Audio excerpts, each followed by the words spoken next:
So the Tao of Trauma is a year-long series of workshops that integrates the self-protective response defined by neurobiology with the 5 elements of acupuncture and Asian medicine. You'll learn interaction, observation, and touch skills that will support your work with trauma survivors, restoring balance and regulation to their body, mind, and spirit. The course is rooted in the work of Peter Levine and his somatic experiencing model of trauma healing. The course as a whole is built on some fundamental premises that Peter Levine, the developer of somatic experiencing, put together for us all, and I'm indebted to him. First, that 2-legged animals, us human beings, and 4-legged animals go through the same steps in our process of responding to danger or life threat. Second, that it's the successful completion of all 5 of those steps that mitigates the imprint of trauma. Third, symptoms arise when a particular step is thwarted or remains incomplete. And fourth, the unique step that remains incomplete will influence how trauma's imprint affects body tissues, psychological constructs, functional challenges, and spiritual longings. So Dr. Levine's 5 steps, here's the curious thing. Dr. Levine's 5 steps are mirrored in the 5 elements of acupuncture and Asian medicine. I've renamed those steps through this lens, and we're going to call them awakening arousal, signaling threat, mobilizing a response, creating coherence, and digesting the gristle.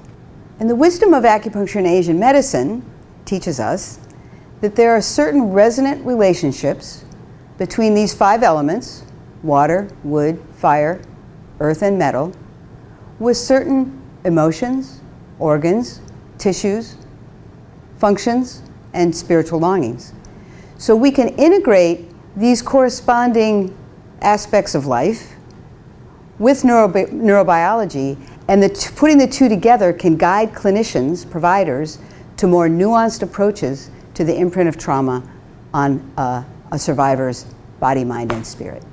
So we're going to go through these 5 steps and give you a little thumbnail of each step and how that information can give rise to a sense of a survivor type and treat your clients in a more nuanced and individualized way. So the threat response begins with awakening arousal, like our little squirrel here. He's aware that a twig has perhaps broken in his environment. He can hear it, and that arousal, that listening has awakened a sense of arousal in him. The metal is both the beginning and the end of the threat response. In our slide here, this little squirrel has heard a twig snap, and his attention has been called. So that awareness begins with the function of the metal and the lung and the sense of sensate awareness or animal awareness that resides in the lung. Once the squirrel realizes that wasn't just the wind that snapped that stick, but it's actually Farmer McGregor and he's got a shotgun, the metal's job is to help us with embodied awareness. So it teaches us about somatic mindfulness. So we'll learn about how to enhance awareness of threat with our interoception, instinctive responses like when a ball is coming towards us to catch it. Our animal nature is reflected in the spirit of the lung. We'll look at global threat and the impact on the diaphragm system. When we catch our breath, and where does that brace or collapse, the impact of that brace or collapse in our diaphragms, how is that transmitted through our system? And we'll learn skills to restore capacity for curiosity instead of alertness, an embodied sense of containment in the skin, a boundary, safe boundary in the skin, and regulation in the diaphragm system after global arousal. His kidney adrenal system, his water element, will signal threat through his whole body. You can see his eyes and even the hair on his ears are standing up in fear. So in this particular workshop on the water and the signaling function of the kidney adrenal system, we'll explore habituated fear, we'll explore the impact of habituated fear on morbidity and mortality, the impact of ancestral trauma, and take a look at health disparities in poor and minority communities. And you'll learn skills to create a sense of safe container in the body of a survivor, help them develop capacity to recognize both safety and danger in their kidney adrenal system, and you'll learn some skills to restore regulation in the brainstem after traumatic stress, particularly for head injuries. The next step in the threat response, after threat has been signaled, is to mobilize a response. We'll either fight or we'll flee.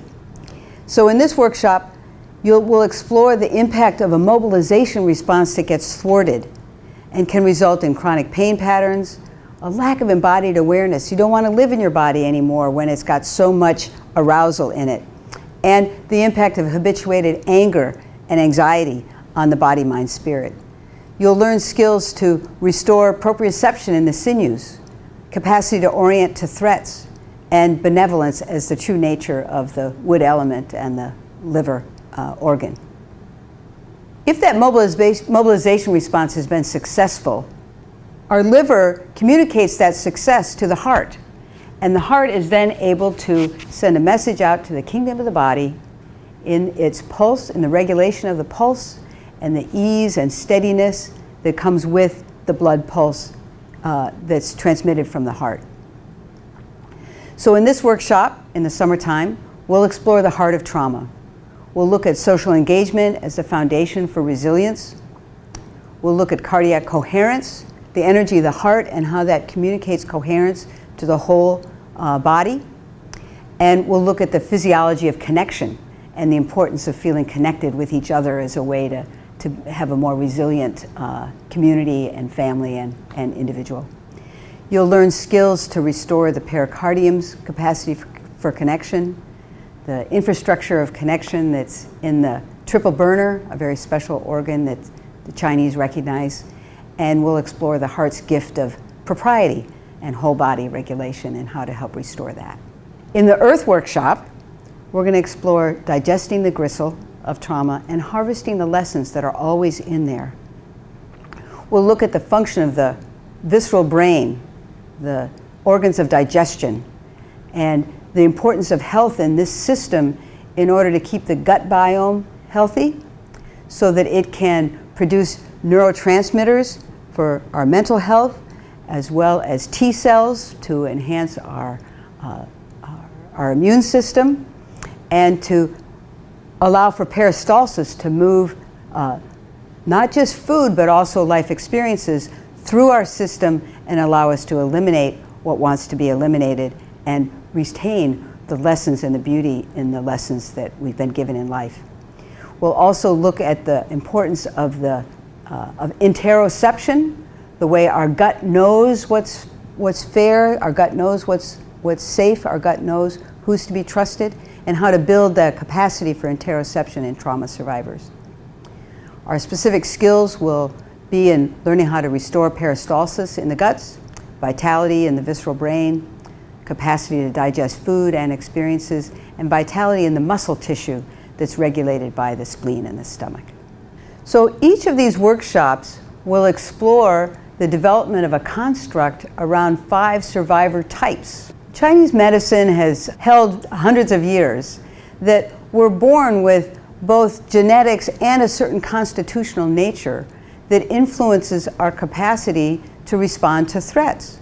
Some of us will have strengths in one area, weaknesses in another area, and it will make us more or less vulnerable to certain steps in that threat response.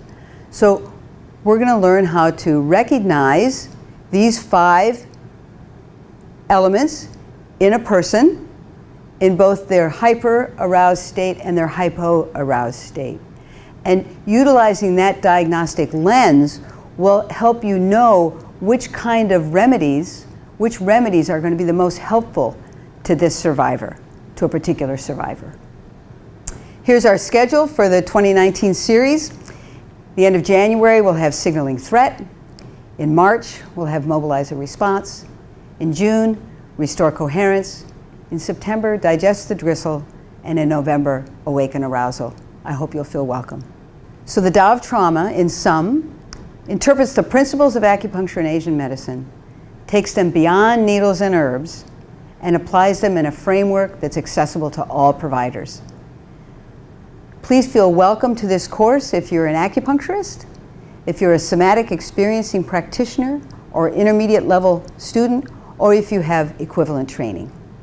Survivors should not be siloed into mental health, physical health, spiritual health. We're going to integrate a survivor into a whole person and learn how to respond in a whole way to help restore regulation and balance in their body, their mind, and their spirit. Here's the fee structure. And the course will be using my new book, The Tao of Trauma, as a reference text for the book. Healing trauma spreads like honey on warm toast. Sending a survivor home with a more regulated nervous system, a more regulated energy body, will influence how they relate to their children, their spouse, their coworkers, their neighbors. We can create a more peaceful and just world with restoring regulation in trauma survivors. Please join me. Our fragile and beautiful, broken and exquisite world needs healers like you.